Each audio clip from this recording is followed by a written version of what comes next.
வணக்கம். நான் டாக்டர் கார்த்திகேயன், குழந்தைகள் மற்றும் பச்சிளம் குழந்தைகள் மருத்துவர். இந்த வீடியோல பெற்றோர்களுக்கு வரக்கூடிய காமனான டவுட்ஸ் அவங்களுடைய சைல்டோடைய வேக்சினேஷன் பத்தி.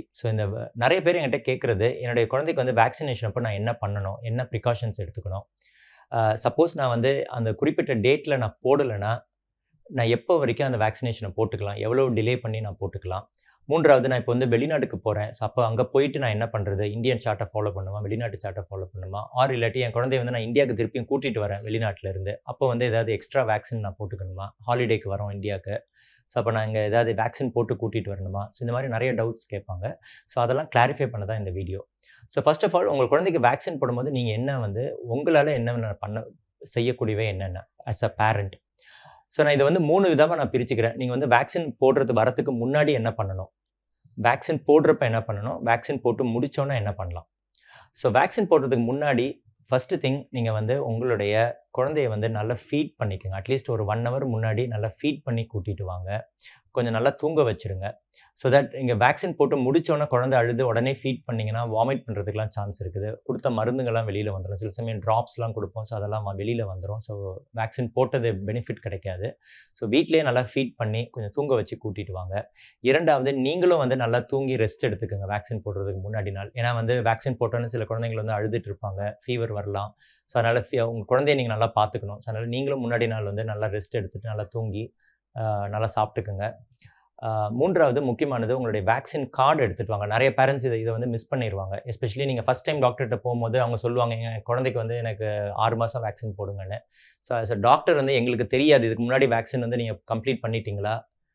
இல்ல எந்த வேக்சின் போடணும்? எது வந்து வேற டாக்டர் போட்டிருக்காரு? அதெல்லாம் தெரியாது. அதனால தயவு செஞ்சு உங்களுடைய வேக்சின் கார்டு இருந்ததுன்னா, அத எடுத்துட்டு போய் காமிங்க. அந்த ரெக்கார்ட பார்த்தா தான் எங்களுக்கும் தெரியும். என்ன வேக்சின் போடுறதுன்னு. இல்லாட்டி வந்து போட்ட வேக்சினே போடுறதுக்கு வாய்ப்பு இருக்குது. அதனால கண்டிப்பா அந்த கார்ட் எடுத்துட்டு போயிருங்க. அடுத்தது வேக்சினேஷன் போடும்போது, நீங்க முடிஞ்ச அளவு வந்து குழந்தை பக்கத்துல இருங்க. குழந்தைய வந்து டிஸ்ட்ராக்ட் பண்ணுங்க. அவங்களோட பேசுங்க. இல்லாட்டி ஏதாவது ரைம்ஸ் மாரி ஏதாவது பாடுங்க. ஸோ மதர் வந்து வாய்ஸ் கேட்டாலே குழந்தைகள் வந்து கொஞ்சம் காம் ஆயிருவாங்க. அதனால வந்து கொஞ்சம் அழுவுறதெல்லாம் கொஞ்சம் குறைவா இருக்கும். அடுத்தது வேக்சின் போட்டு முடிச்சவுடன் யூசுவலா டாக்டர்ஸ் என்ன பண்ணுவாங்கன்னா, அந்த வேக்சின்ல ஸ்டிக்கர் இருக்கும். அந்த ஸ்டிக்கர் எடுத்து உங்களுடைய வேக்சின் ஃபைல்ல ஒட்டிருவாங்க. அந்த டேட்ட மென்ஷன் பண்ணிருவாங்க. என்னைக்கு போட்டோன்னு. அது 2ம் பண்றாங்களான்னு நீங்க வந்து செக் பண்ணிக்கங்க.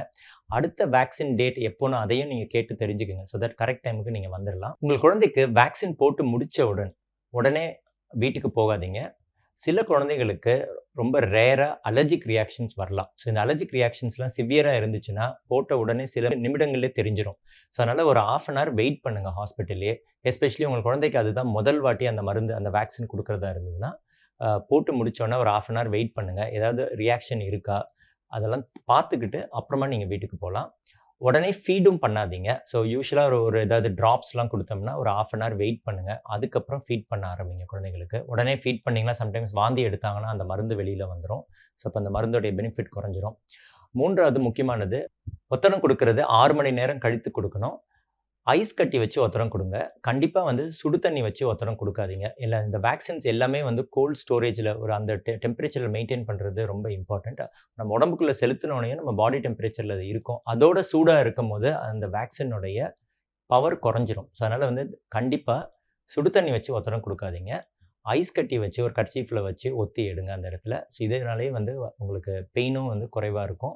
வீக்கமும் குறைவா இருக்கும். அடுத்து காமனா பேரன்ட்ஸ் கேட்கிற கேள்வி, நாங்க வந்து இப்போ வெளிநாட்டுக்கு போறோம். நாங்க அங்க போனோனே அந்த ஊரு சார்ட்ட ஃபாலோ பண்றதா? இல்லாட்டி இந்தியன் சார்ட் ஃபாலோ பண்றதான்னு கேட்பாங்க.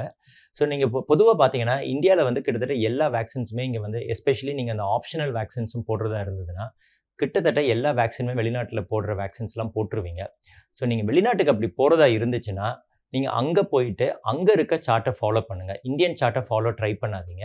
ஏன்னா வந்து அங்க இருக்கிற டாக்டர்ஸ், ஹெல்த் ப்ரொஃபஷனல்ஸ்க்கு அது ரொம்ப கன்ஃப்யூசிங்கா இருக்கும். அவங்க அது பண்ணவும் மாட்டாங்க. இந்தியன் சார்ட்ட ஃபாலோ பண்ண மாட்டாங்க.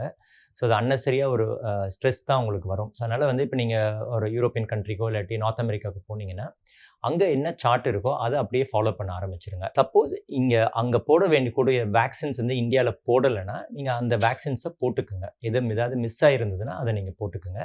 எக்ஸ்ட்ராவா ஏதாவது இந்தியால நீங்க போட்டிருந்தீங்கன்னா பரவால்ல. அதனால ஒண்ணும் தப்பு கிடையாது. அத அப்படியே நீங்க இக்னோர் பண்ணிறலாம். சில பேரன்ட்ஸ் என்ன கேட்பாங்க, நாங்க வந்து இந்தியாவுக்கு ஹாலிடேக்கு வரோம். ஸோ அப்ப வந்து ஏதாவது நாங்க போடணுமான்னு. ஸோ அப்ப நீங்க என்ன பண்ணலாம்னா, நீங்க அங்க இருக்கிற உங்க டாக்டர் கிட்ட கேளுங்க. ஸோ யூசுவலா பார்த்தீங்கன்னா, இந்தியாவுக்கு ஹாலிடேக்கு வரீங்க. ஒரு 1 மந்த் இருக்க போறாங்கன்னா, அவங்களுக்கு ஹெப்படைட்டிஸ் ஏ, டைபாய்டு போன்ற இந்த தண்ணி மூலமா பரவக்கூடிய டிசீஸஸ் அதுக்கு வந்து வேக்சின் போட்டுக்கிறது நல்லது.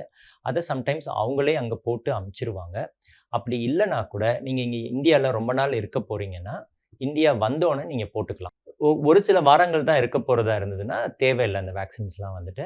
ஸோ நீங்க வந்துட்டு, நீங்க பேசிக் ஹெல்த் ப்ரிகாஷன்ஸ் நீங்க எடுத்துக்கலாம். வந்து நல்லா சுட வச்சு ஆறுன தண்ணி, டிராவல் அப்போலாம் கொஞ்சம் நல்ல தண்ணிலாம் யூஸ் பண்ணீங்கன்னா, உங்களுக்கு அந்த டிசீஸ் வரப்போறதில்ல.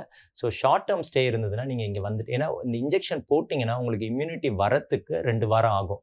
சப்போஸ் உங்க உங்க ஸ்டேயே வந்து 2 வாரம் தான், 3 வாரம் தான் இருந்ததுன்னா, ஒரு பெரிய பெனிஃபிட் கிடையாது. ஸோ அதனால இந்தியாவுக்கு வந்து வேக்சின் போட்டுக்கிறதுல ரொம்ப பெனிஃபிட் கிடையாது, ஷார்ட் ஸ்டேக்கு. பட் அதே இது நீங்க ரொம்ப நாள் இந்தியால இருக்க போறீங்கன்னா, கண்டிப்பா போட்டுக்கங்க. இந்தியால கிடைக்கக்கூடிய வேக்சின்ஸ் அது. அத நீங்க இந்தியன் சார்ட்ட யூஸ் பண்ணி போட்டுக்கங்க. ஸோ இதுக்கு மேல ஏதாவது உங்களுக்கு டவுட்ஸ் இருந்ததுன்னா, கீழ கமெண்ட் செக்ஷன்ல போடுங்க. நான் ஆன்ஸர் பண்றேன். ஸோ இந்த வீடியோ பிடிச்சதுன்னா லைக் பண்ணுங்க, ஷேர் பண்ணுங்க. எங்க சேனலுக்கு சப்ஸ்கிரைப் பண்ணுங்க. இதே மாரி நெறைய ஹெல்த் ரிலேட்டட் வீடியோஸ் போட்டுட்டு இருப்போம். நன்றி, வணக்கம்மா.